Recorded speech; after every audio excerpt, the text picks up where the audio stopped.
two FBI agents assigned to the same cases for different reasons. No explainable cause of death. Do you have a theory? You believe in the existence of extraterrestrials. The X-Files, a new dramatic series premiering Friday, September 10th on Fox.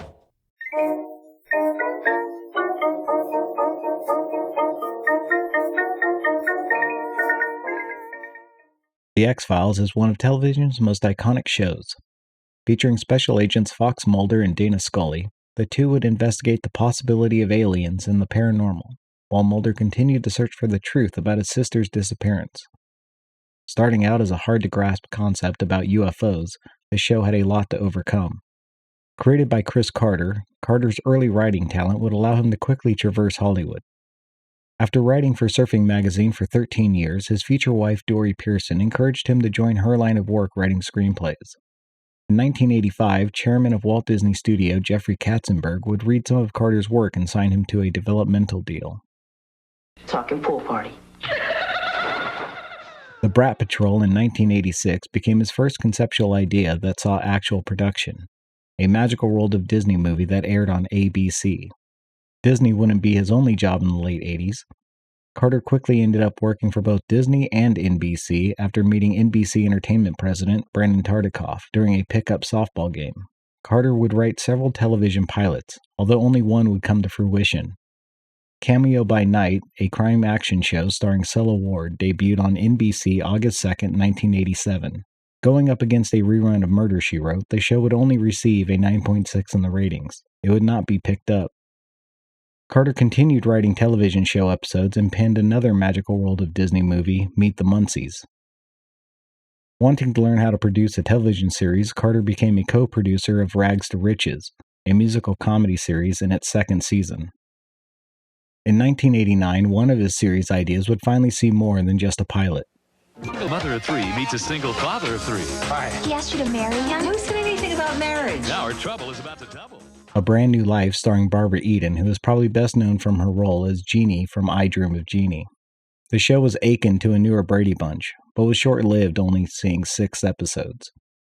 One of Carter's unused pilots ended up in the lap of a man named Peter Roth. Roth at the time was president of Stephen J. Cannell Productions. Liking what he read, Roth thought about leveraging Carter for the CBS series Palace Guard. This did not work out, however, as Roth would leave Stephen J. Cannell Productions to become president of production at 20th Television in 1992. Roth would be able to convince Carter and several others to come over and develop new shows. Carter, now being somewhat free of family-friendly programming, began to conceive his idea for the X-Files. 3 shows would be considered the primary influence. Meet Kolchak, the Night Stalker. He reports on the incredible, the unbelievable. 1974's Kolchak, the Night Stalker followed news agency reporter Carl Kolchak, who investigated crimes involving the potential supernatural. Initially starting out as the third Kolchak film, the third film was turned into a series which ran for 1 season. Carter has said that the Night Stalker influence is sometimes overstated, and that it's more so being scared as a kid while watching a couple of scenes. He says the inspiration is general, rather than specific. The Twilight Zone would be another misconstrued influence. The fantastical anthology weaved the idea of procedural episodes, but Carter would state, the Twilight Zone had a bigger message, a bigger purpose, and that was to illuminate something about the human comedy. We don't set out to do that. We don't set out to be instructive. There's no message behind each X-Files episode. Extraordinary crimes against the people and the state have to be avenged by agents extraordinary. One influence, though, is spot on. 1961's The Avengers. The relationship style of John Steed and Emma Peel would carry into how his 2 main characters would interact with one another. Mix in a little bit of Watergate and a high number of Americans thinking they were abducted by UFOs, the seeds of the X-Files would be sowed. In late summer of 1992, Carter and Roth pitched the concept to the Fox executives. Unexcited and disinterested in the concept of UFOs, they'd be turned down. Carter, still believing in the concept along with Roth, continued to flesh out the idea and come up with a better way to present it. With Roth continuing to advocate for the idea, a second meeting was granted in fall of 1992. Fox's Vice President of Dramatic Series Development, Bob Greenblatt, commented that both meetings were somewhat awkward, due to the concept being difficult to explain. For the second meeting, though, Carter brought visual aids and a full 18-page outline with scenes and dialogue. Greenblatt saw there was something there. Fox executives, however, still not completely sold on the idea, ordered a pilot script. Shortly after the script was delivered, a shakeup occurred. Greenblatt's boss, Peter Chernin, would be promoted, and Sandy Grusho would become the new president of Fox Entertainment Group. Grusho, spending Thanksgiving weekend going through stacks of scripts for next year's season, ended up with Greenblatt at his door needing the scripts he had purchased. Grusho remembering the X-Files script being unique, and Greenblatt mentioning to him that Carter was a Tartikoff protege, the pilot would finally get greenlit. With the pilot now ordered, actual production needed to begin. That meant it was time to search for actors that could play the two main characters the way Carter envisioned. David Duchovny, with a few credits under his belt, although probably best known from his role in Twin Peaks at the time, would be cast as Special Agent Fox Mulder. Coop. Later on, Duchovny would let it be known that he wasn't afraid whether or not he got the part. His film career was starting to take off and believed he was just one good role away from being a leading man. Just a few months prior, he had wrapped up shooting on California, co-starring Brad Pitt and Juliette Lewis. He thought to himself that the show had little chance of making it as a series, or lasting more than a few episodes if it did.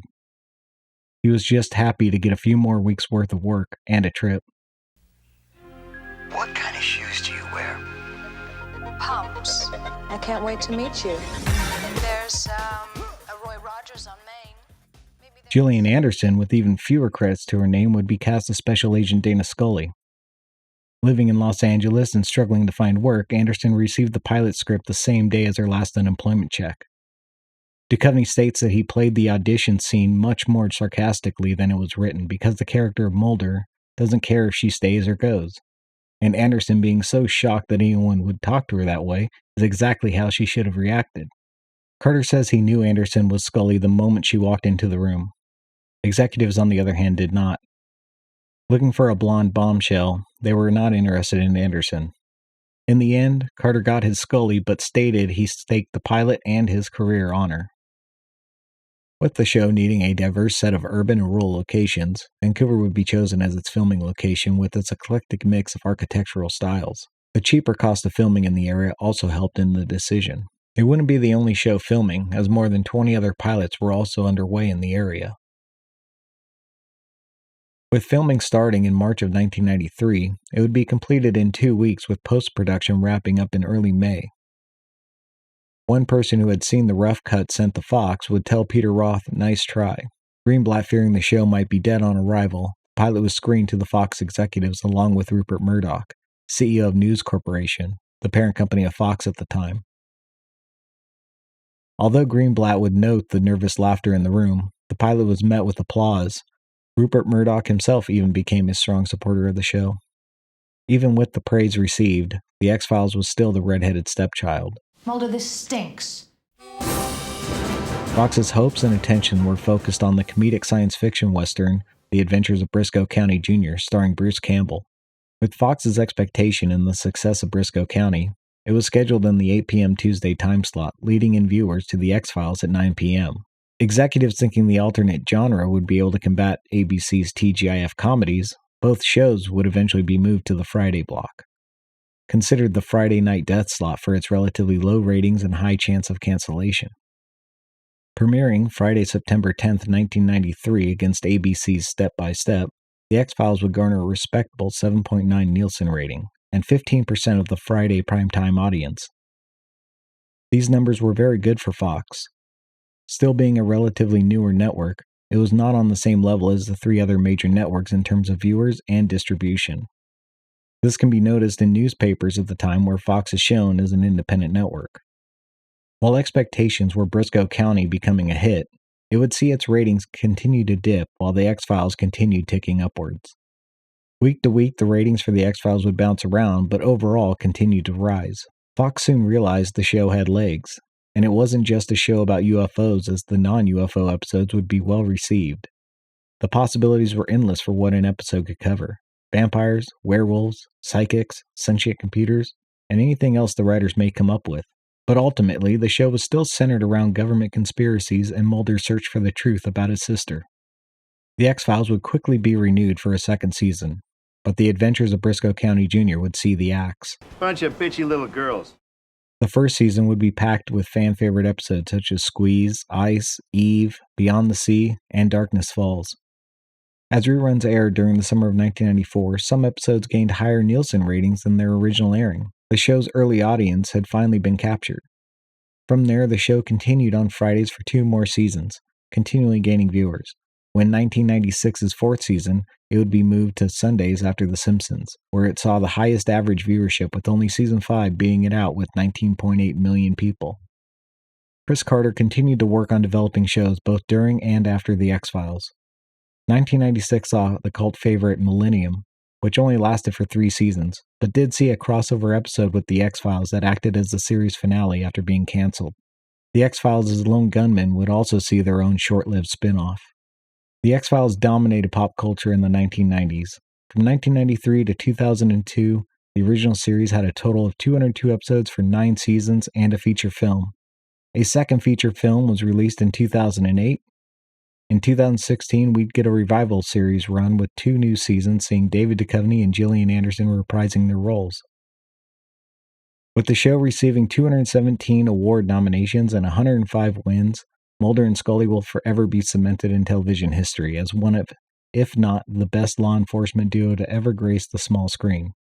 If it wasn't for everyone's belief in Chris Carter and him passionately trying to sell the show, we certainly would not be continuing to talk about the show more than 30 years later.